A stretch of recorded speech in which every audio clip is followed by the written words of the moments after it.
नमस्कार दर्शक बंधु आज अनुचिंता को आपण मानक स्वागत करुचे।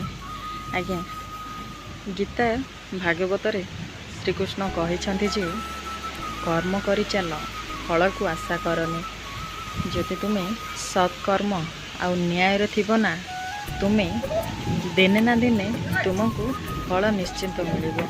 किंतु आज्ञा एबर लोक मैंने कौन करुँच कहले कर्म करूना आज्ञा टिके ना कर्म करुवे फल को बहुत किसी आशा करुँच। कर्म करी चल फल को केबे भी आशा करनी। सत्कर्म आ न्याय धर्म जदि थी ना तुमको दिने ना दिने कर्मर फल भगवान तुमको निश्चिंत देवे। सेथिपाई आमे सब बेले कर्म करी चलवा फल को केबे भी आशा करवानी। हेले आज्ञा यहाँ तो हूँ कली जीव ना लोक मैंने बहुत किसी आशा करते